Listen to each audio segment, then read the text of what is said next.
London Barat mulai pembicaraan tentang lokasi stadion baru di London.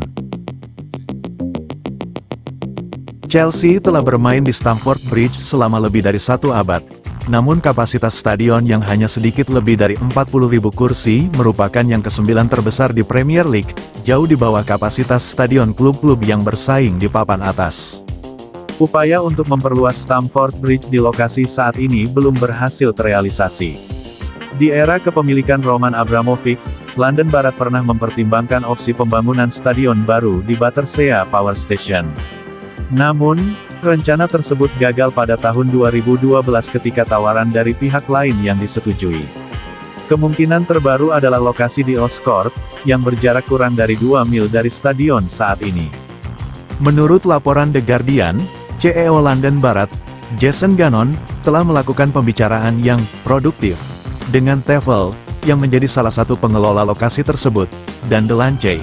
Gannon sebelumnya menjabat sebagai Direktur Pelaksana SoFi Stadium di Los Angeles sebelum bergabung dengan Chelsea pada tahun 2023. Lokasi yang dimaksud adalah The Pot Lily Bridge. Meskipun Komite Pengembangan Earls Court berencana mengajukan proposal pembangunan campuran kepada Dewan Hammersmith dan Fulham, serta Dewan Royal Borough of Kensington and the Blues minggu depan, tanpa menyertakan stadion sepak bola dalam rencana mereka. Mengutip sumber yang tidak disebutkan namanya, The Guardian menyebutkan bahwa nilai lokasi tersebut bisa mencapai 500 juta pound sterling. Namun, setiap rencana untuk pindah dari Stamford Bridge juga bergantung pada kesepakatan dengan London Barat Pitch Owners, pemilik hak tanah Stamford Bridge, belum lagi kompleksitas yang terkait dengan preferensi pendukung setia klub. Meski demikian, opsi untuk merenovasi Stamford Bridge tetap memungkinkan. Namun, laporan tersebut menyebutkan bahwa jika renovasi dilakukan, Chelsea mungkin harus bermain di lokasi sementara selama 6 tahun. Pada Oktober tahun 2023, The Blues menyetujui kesepakatan senilai 80 juta pound sterling untuk mengambil alih 1,2 hektar lahan di dekat stadion saat ini dari Stoll, penyedia perumahan bagi veteran. Dewan dengan hati-hati mempertimbangkan opsi untuk merenovasi atau membangun kembali sebagian dari lokasi tersebut, dan menyimpulkan bahwa renovasi akan membutuhkan dana yang saat ini tidak dimiliki oleh yayasan, serta memaksa penghuni saat ini untuk meninggalkan rumah mereka, kata Stoll dalam sebuah pernyataan. Penjualan ini akan memungkinkan Stoll untuk membangun properti baru yang memberikan perumahan berkualitas lebih tinggi dan berkelanjutan, dengan fasilitas dan lingkungan yang lebih baik, serta memastikan keberlanjutan finansial jangka panjang organisasi tersebut dan meningkatkan layanan mereka bagi para veteran.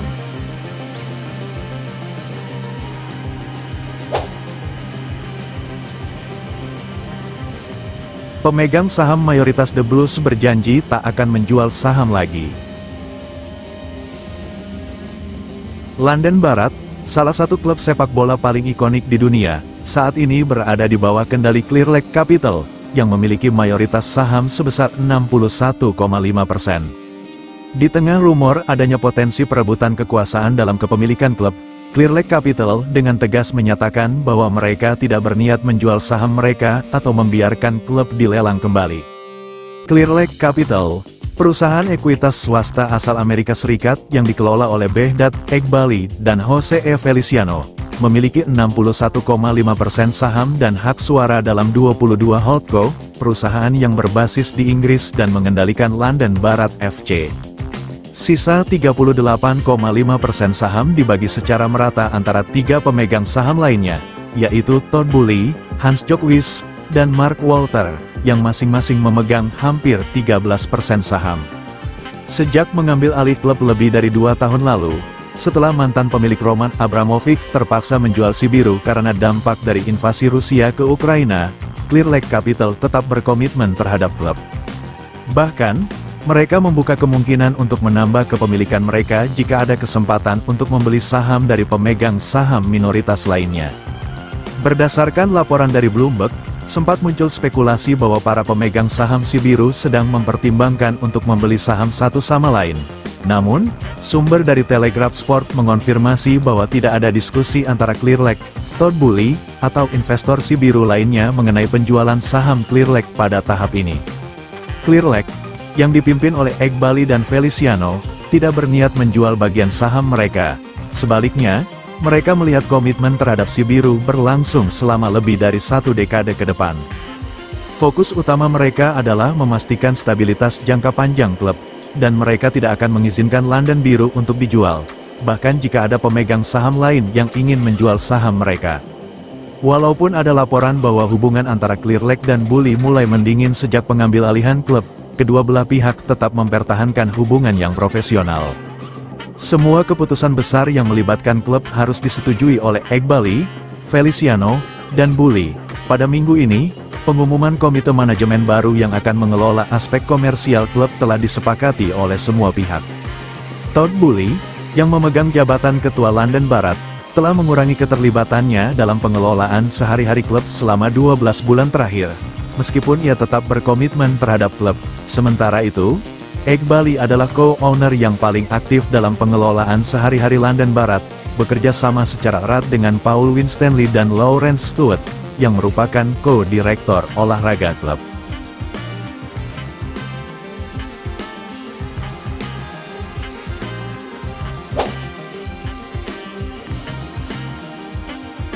Jelang si biru lawan Bournemouth, Enzo Maresca bakal kehilangan 1 pemain di kiper. Penjaga gawang The Blues, Philip Jorgensen, terpaksa harus keluar dari lapangan saat memperkuat timnas Denmark U21 menang atas Republik Ceko, meskipun belum diketahui secara pasti jenis cederanya. Jorgensen tiba di Stamford Bridge dalam transfer musim panas dari Villarreal dan telah membuat 2 penampilan di Europa Conference League, namun masih menunggu debutnya di Premier League. Pemain berusia 22 tahun ini dipanggil oleh Denmark U21 selama jeda internasional dan tampil sebagai starter dalam kekalahan 4-2 dari Islandia dan kemenangan 5-0 atas Ceko. Namun, di akhir kemenangan laga tersebut, Jorgensen digantikan oleh Andreas Jungdahl, dan pemain The Blues tersebut tidak dapat menyelesaikan pertandingan. Pelatih Denmark U21, Stefan Hojer, mengakui setelah pertandingan bahwa ia tidak yakin apa masalahnya. Namun hal tersebut cukup buruk sehingga ia harus melakukan pergantian pemain. Saya tidak benar-benar tahu. Dia sedang diperiksa, saya tidak tahu seberapa parah, tetapi itu cukup untuk membuatnya keluar, katanya. Saya hanya bertanya apakah dia baik-baik saja, dia kesal karena harus keluar, tapi semoga itu bukan sesuatu yang benar-benar salah. Si biru kembali beraksi di Premier League pada hari Sabtu dengan bertandang ke Bournemouth.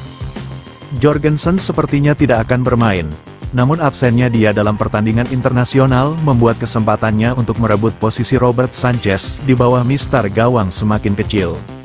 Sanchez telah menjadi starter dalam 3 pertandingan pertama si biru di Premier League musim ini, meskipun ia belum mencatatkan clean sheet saat kalah dari Manchester City, menang atas Wolves dan bermain imbang dengan Crystal Palace. Bos London, Enzo Maresca, tidak dapat memainkan bek kanan Reece James dan Malo Gusto dalam laga tandang ke Bournemouth, namun berharap dapat memainkan Cole Palmer dan Romeo Lavia setelah mengalami masalah kebugaran.